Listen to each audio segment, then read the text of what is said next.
अस्सलाम वालेकुम स्टूडेंट्स, हम वीक 2 के लेक्चर 3 और 4 की वीडियो 3 पे चलते हैं, जिसमें हम देखेंगे कि HTML के फॉर्मेटिंग के टैग्स कौन से हैं। Bold, italic, underline, strike, line through. Course हमारा है वेब टेक्नोलॉजी का और वेब डिज़ाइन एंड डेवलपमेंट का। प्रीवियस जो वीडियोस थी उनमें हमने HTML एलिमेंट्स, एट्रीब्यूट्स और कोर एट्रीब्यूट्स के बारे में पढ़ा था। तो HTML फॉर्मेटिंग एलिमेंट्स से पहले हम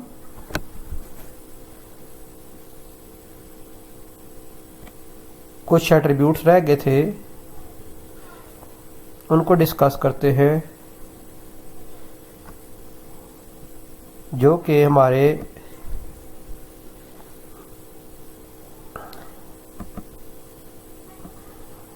इंटरनेशनलाइजेशन एट्रीब्यूट्स हैं।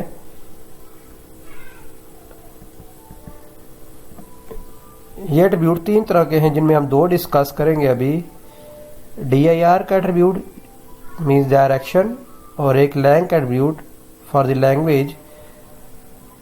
तो dir का एट्रीब्यूट हम किस लिए यूज करते हैं, इसकी दो वैल्यूज हैं, एक लेफ्ट टू राइट LTR और एक RTL right to left. Means आपकी जो पेज के अंदर टेक्स्ट होगा उसकी डायरेक्शन क्या होगी। तो अगर आप ये एट्रीब्यूट यूज करेंगे HTML के अंदर dir राइट टू लेफ्ट, तो इसका मतलब ये होगा कि आप राइट टू लेफ्ट ही डायरेक्शन यूज करेंगे फॉर दिस डॉक्यूमेंट। तो जैसा कि इसमें यहाँ पे टैग लगा हुआ है, एक टेक्स्ट लिखा हुआ है, this is how Internet Explorer 5 render right to left direction text. तो इसका आउटपुट क्या होगा इस HTML कोड का, ये वाला जो आपको नज़र आ रहा है कि इसकी जो डायरेक्शन है टेक्स्ट की वो राइट टू लेफ्ट गई हुई है। तो बाय डिफॉल्ट ये क्या होती है, लेफ्ट टू राइट। तो अगर हम ये एट्रीब्यूट यूज करते हैं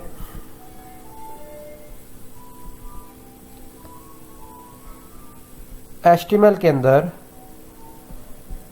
तो इट मीन्स कि ये पूरी डॉक्यूमेंट के ऊपर अप्लाई होगा। पूरी डॉक्यूमेंट में जो आप एलिमेंट्स यूज करेंगे टेक्स्ट की फॉर्मेटिंग के लिए, पैराग्राफ या हेडिंग वगैरह,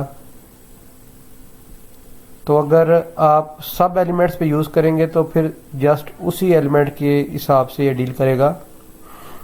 लेट्स से dir का एट्रीब्यूट आप यूज करते हैं पैराग्राफ के अंदर, जो कि एक एलिमेंट है बॉडी के अंदर, और उसके अंदर और भी पैराग्राफ्स हो सकते हैं। तो जिस पैराग्राफ के लिए आप एट्रीब्यूट यूज करेंगे सिर्फ उसी पे अप्लाई होगा।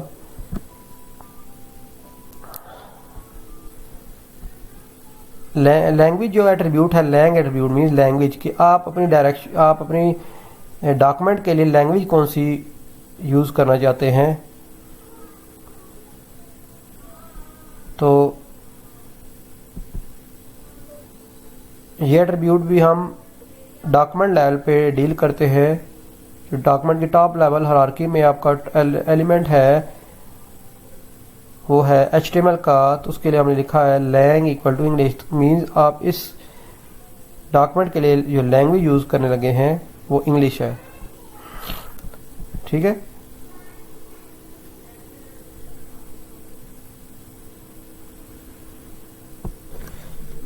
तो यहाँ देखें ये बता रहा है कि आपकी जो लैंग्वेज है जो आप इस पेज के लिए यूज कर रहे हैं, ब्राउजर को बता रहे हैं। तो ब्राउजर इसकी इंफॉर्मेशन स्टोर करेगा कि डॉक्यूमेंट की लैंग्वेज क्या है। तो ब्राउजर भी रिकॉग्नाइज करेगा कि ये इंग्लिश लिखी हुई है। ठीक है, लेकिन अगर हम यहाँ पे देखें, मैंने यहाँ पे लैंग्वेज कर दी FR मीन्स फ्रेंच, तो लेकिन पैराग्राफ के अंदर मीन्स यहाँ पे आप बता रहे हैं डॉक्यूमेंट की लैंग्वेज आपकी क्या होगी, फ्रेंच होगी।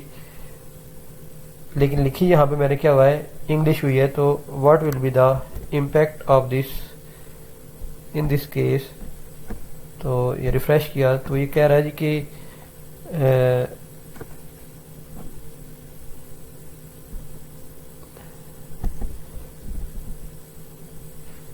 ये लैंग्वेज इंग्लिश है तो वो उसे एज ए फ्रेंच रिकग्नाइज नहीं कर रहा, जैसा कि ये देखिए,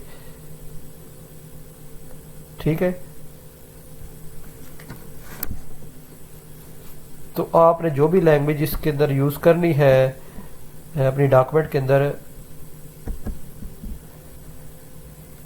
तो वो आप यहाँ पे डॉक्यूमेंट लेवल पे अगर स्पेसिफाई करना है तो ये इंग्लिश किया तो आप ये देखें कि ब्राउज़र आपको किसी तरह का कोई मैसेज नहीं देगा कि उसने रिकग्नाइज कर लिया कि ये इंग्लिश ही है।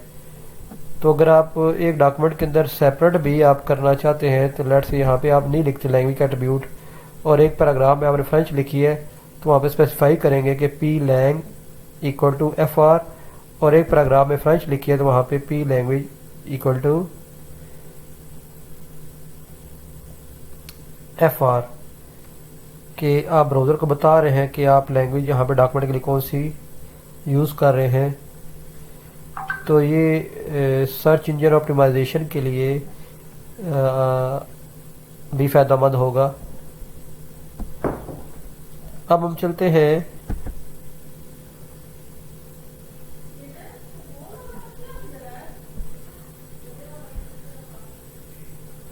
HTML फॉर्मेटिंग के टैग्स की तरफ। तो HTML फॉर्मेटिंग के जो टैग्स हैं कि आपके जो आप कंटेंट यूज़ कर रहे हैं, लेट्स से आपने एक एलिमेंट यूज़ किया है पी और उसके अंदर जो कंटेंट यूज़ किया है उसमें आपने सारे पैराग्राफ को अगर बोल्ड करना है या उस पैराग्राफ के कुछ चंक को बोल्ड करना है तो you will use the bold tag. तो what will be the output, तो आप जिस पे बोल्ड का टैग अप्लाई करेंगे तो वो इसका वेट टेक्स्ट का बढ़ा देगा। तो यहाँ बोल्ड के ऊपर ये जो टेक्स्ट है बोल्ड लिखा हुआ, इसको इसने बोल्ड कर दिया है। अगर आपने आइटैलिक करना है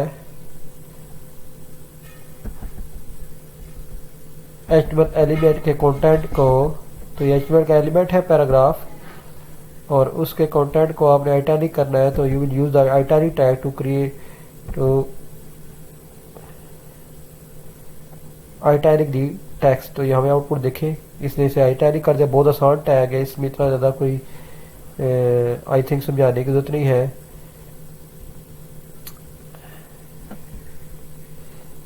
तो आप जिस भी कंटेंट के ऊपर टेक्स्ट के ऊपर आप आइटैलिक का टैग अप्लाई करेंगे उस पर वो उसको आइटैलिक कर देगा और अंडरलाइन का जो टैग है वो आपके टेक्स्ट को अंडरलाइन कर देगा। जैसे कि यहाँ पे बहुत ही आसान से टैग है फॉर्मेटिंग के। स्ट्राइक का टैग क्या करेगा, स्ट्राइक का टैग क्या करेगा कि उसको जैसे ऊपर लाइन आ जाती है, लाइन थ्रू टेक्स्ट के ऊपर आ जाएगी। मोनोफोन क्या होता है, द कंटेंट ऑफ ए, ये डबल टी का टैग है। तो ये आपके जो टेक्स्ट होगा उसका जो साइज है वो कंपैरेटिवली छोटा कर देगा जिसके ऊपर आप ये टी का टैग अप्लाई करेंगे।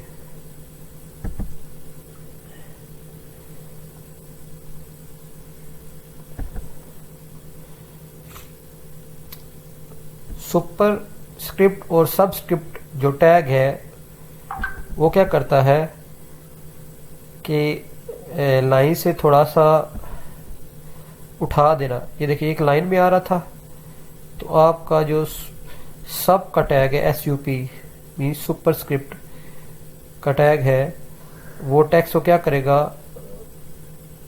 बाकी जो साथ टेक्स्ट होगा उससे थोड़ा सा ऊपर ले आएगा। It's all about the formatting of the text कि आप कैसे इंफॉर्मेशन को टेक्स्ट को शो करना चाहते हैं। सबस्क्रिप्ट का टैग SUB है तो ये क्या करेगा, इससे थोड़ा सा ये नीचे ले जाएगा। कि आपने एक पेज के ऊपर कुछ वर्ड्स को सुपरस्क्रिप्ट और सबस्क्रिप्ट करके ऊपर लेके जाना है या नीचे लेके जाना है। इंसर्ट टेक्स्ट और डिलीट टेक्स्ट, इसका क्या मतलब है कि आपने किसी टेक्स्ट के ऊपर लाइन अप्लाई करनी है कि ये एक चीज़ होती है कटा हुआ क्रॉस, और उसकी जगह आप कह रहे हैं कि जस्ट लाइक दिस, कि इंसर्ट टेक्स्ट करना INS का टैग है और डेल करना कि ये टेक्स्ट मौजूद नहीं है।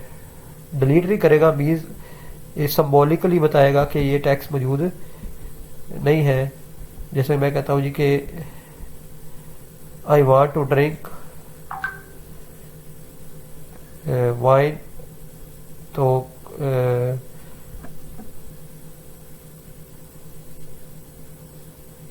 तो ये कोला के ऊपर लाइन लगा देगा और वाइन को कह देगा जी कि ये अंडरलाइन के to show the information just like this, कि वो कोला नहीं पीना जाता, वाइन पीना जाता है।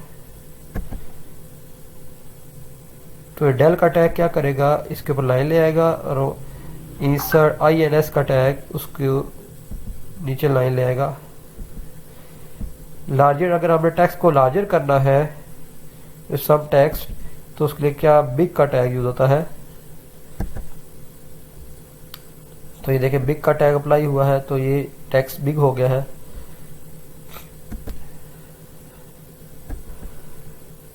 स्मॉलर टेक्स्ट,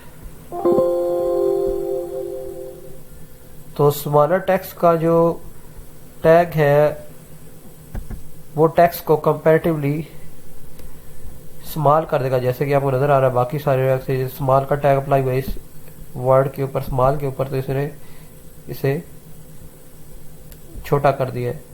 तो ये सारे फॉर्मेटिंग के टैग थे, बहुत आसान टैग हैं। इन टैग्स को यूज करके आप इनका आउटपुट देख सकते हैं कि क्या टैग क्या आउटपुट दे रहा है। नेक्स्ट वीडियो में हम फर्दर जो इसके टॉपिक्स रहेंगे उनको डिस्कस करेंगे। अल्लाह हाफिज़।